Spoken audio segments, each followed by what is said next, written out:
Welcome back. Now let's hear from Kate Hutner. Kate, take it away.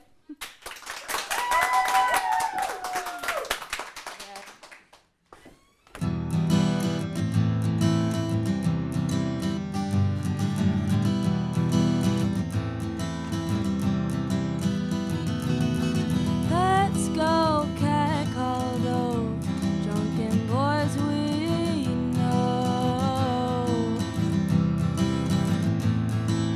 It's all fun and games when they call for us, but little do they know that my daddy runs the police force in town. When those douchebag boys find that dad's coming around, they sure won't stick to their potty mouths. So cat, call me and I'll chase you down. I'll show you something to be scared about.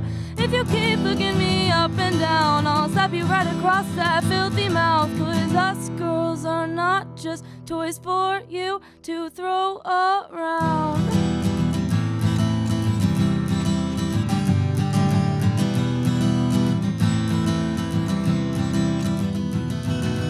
You think it's funny, especially around your hotshot friends.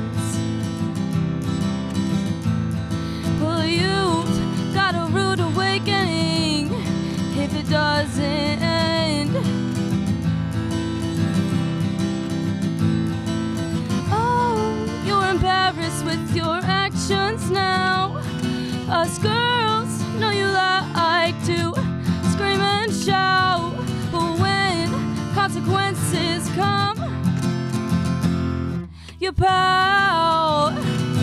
So cat, call me and I'll chase you down. I'll show you something to be scared about.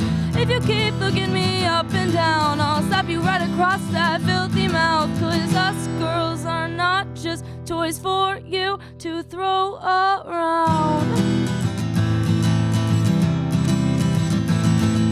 No, we can make you feel just as silly by calling after you to get that.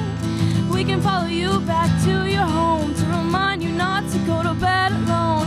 Your skin's crawling by loud booming voices, crawling over all of the city's noises, saying you're our object, but nothing more at all. So cat, call me and I'll chase you down. I'll show you something to be scared about.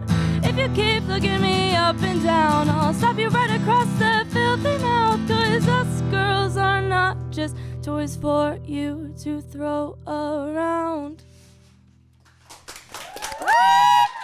Thank you.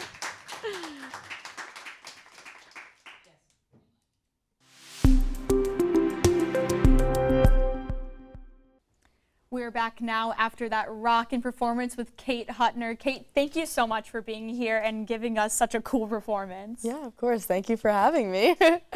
So besides your solo work, we know you're a part of the band Emily Spinach. Can you tell us a little bit about how you got involved with the group? Yeah, so we actually got together through the freshman Instagram pages. I posted one and I was like, hi, I'm Kate. I want to start a band here at IU. Is anyone interested? And then they just DM'd me, so yeah. Wow, so you've been a part of the band for a while, but what made you want to start this whole new solo career? Yeah, I've always kind of written my own songs, and I just wanted to not necessarily do my own thing, but lyrics are hard when you're in a band because you have to be like, okay, what do you guys think about this? And it's not always everyone's cup of tea, so it's kind of just my own little path, but it's fun. And how do you draw inspiration for those songs? I know it could really come from anywhere, but Yeah. how do you? I'm a huge feminist, so it's everything that I experience on my day-to-day life of just something happening and being like, okay, that made me upset. Or okay, the one I played was catcall, so it's obviously about being catcalled, but stuff like that I draw inspiration from, or just walking around and be like, oh, that's cool. What if I wrote something? It's basically just poetry that you just put to a beat, so. Yeah. So you just performed Catcall. What is your inspiration for what songs you decide to perform? whatever. I just feel like, I don't know. I think it's kind of just what I think people will like the most in that moment.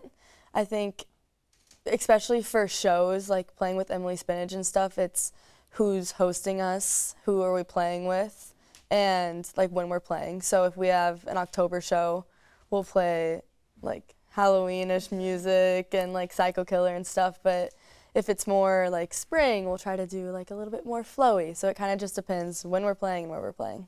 Yeah, so like the vibe and stuff. Yes, exactly. And then I guess moving from the vibe, who's your biggest musical inspiration? Oh gosh. I know, such a loaded It question. is. I don't know. I feel like it obviously changes with like time, but right now, I mean, I love Fiona Apple. She's always been good. I just saw Lana Del Rey in concert. I know. It was so much fun. I think her right now is like I look at something and I'm like, that's so Lana.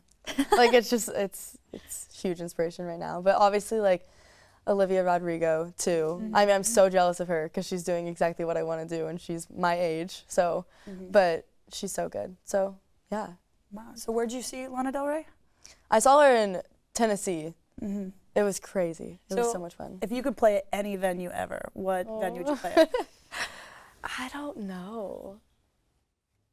Definitely, if I would like get big enough, I would want to play like kind of smaller venues, but like in New York or something. Like I feel like it's fun how a lot of people will host shows and it will be like, not like a huge arena that's completely sold out, but like a small like intimate little thing. I think those are the most fun. So Yeah, I've definitely been to like a lot of more intimate shows, and I think sometimes those are even more fun than being in like a 50 million person like, arena. You can't hear if you're in the back. It costs so much money, and like the screens are blocking. Like it's too much for me. So, one day when you're big and playing in the arena space of your dreams, what does the future look like for Kate Hutner and Emily Spinach? That's a hard one. I don't know. I mean, I hope that, like, dream job, if anything, I would want to be doing music. Like, I think it would just be so much fun to write your own music and travel around the world and, like, sing. I think that would be so fun. But I could do that individually or with a band, either or. It doesn't matter to me. But if that doesn't work, I probably just want to do something that is fun. Like, I like fashion. I like to write. Like, maybe I was thinking about writing about like what bands wear and like doing that, or even picking it out, being a stylist. But yeah. I always like to say, do what you love what you do, because you'll never get bored if you continue to love what you do. Yeah, for sure. Yeah. Thank you so much for coming in and giving us a performance and an interview. Truly so great. Thank you for having me.